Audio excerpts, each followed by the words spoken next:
Published, 9:21 Eastern Standard Time, 3 February 2018. Updated, 10:27 Eastern Standard Time, 3 February 2018. Manchester United's players, staff and supporters showed their solidarity as they came together to pay tribute on the 60th anniversary of the Munich air disaster.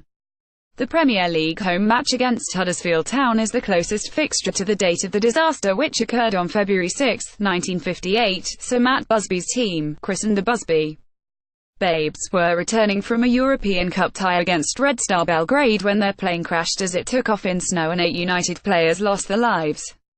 Manchester United's team, staff and fans came together to pay tribute on the 60th anniversary of the Munich air disaster. The minute's silence to mark the disaster ahead of kickoff was impeccably observed by both sets of players and supporters. Manchester United manager Jose Mourinho stood with the rest of those in the dugout during the minute's silence. The club organised a number of tributes as they looked to remember the 8 Busby Babes who lost their life in the tragedy. Specially designed boards mounted the walls outside the stadium with the 8 players who never came home from Munich. The club provided every supporter with a complimentary commemorative program and special book about the disaster. The tribute program given to supporters pre-match featured a poster of the last Busby Babes lineup from February 5, 1958. United players Jeff Bent, Roger Byrne, Eddie Coleman, Mark Jones, David Pegg, Tommy Taylor, Liam Whelan and Duncan Edwards were the 8 Reds who died as a result of the disaster.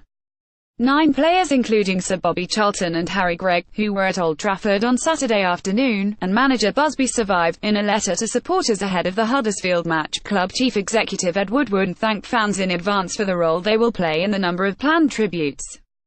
An event which is forever woven into the fabric of this club's history. Woodward goes on to say in the letter that along with commemorations and tributes pre-match, supporters are also encouraged to attend on Tuesday, February 6 at the stadium for an event. United's supporters showed their support for the Busby Babes who died with flags and banners as Old Trafford paid tribute. Ed Woodward expressed how the event is woven into the fabric of United and plenty of supporters came to pay their respects. The famous Munich clock situated next to Old Trafford's East Stand has become an iconic symbol for the commemorations. Despite the wet weather on Saturday in Manchester, it was an occasion all fans wanted to be a part of and contribute to. The club provided every fan at Saturday's game with a complimentary match program, which includes special features on the Busby Babes, remembering those on the flight, together with tributes from across the club. A specially written book is also included in the packs and it details the events on and off the field from the build-up to the crash, the story of Busby's team in 1958, along with how the club and individuals dealt with the tragedy.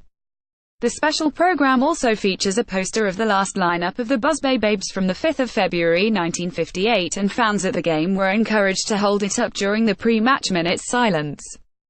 20 passengers, of the 23 fatalities, died instantly. United players Jeff Bent, Roger Byrne, Eddie Coleman, Mark Jones, David Pegg, Tommy Taylor and Liam Whelan. United Club Secretary Walter Crickmer, trainer Tom Curry, chief coach Bert Worley, cabin steward Tom Cable, journalists Alf Clark.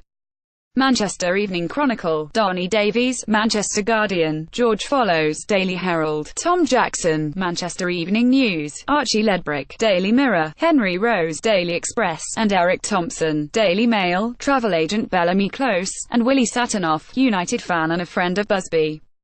Frank Swift, the former England and Manchester City goalkeeper turned News of the World journalist, lost his fight for life en route to hospital. Captain Raymond died in hospital while Busby Babe Duncan Edwards died due to injuries on February 21. In all, 21 survived the crash. United players Johnny Berry, who never played again, Jackie Blanchflower, never played again, Bobby Charlton, Bill Foulkes, Harry Gregg, Kenny Morgans, Albert Scanlon, Dennis Violet and Raywood, manager Matt Busby, stewardesses Margaret Bellis and Rosemary Cheverton, radio officer Bill Rogers and Captain James Thane, News Chronicle reporter Frank Taylor, Daily Mail telegraphist Ted Elliard, Daily Mail photographer Peter Howard, Eleanor Me Close, the wife of Bella, Nebojša Bato Tomasevic, a Yugoslavian diplomat, and Vera Lukic, wife of a Yugoslavian diplomat and her baby daughter, Vesna, both pulled from the wreckage by Greg.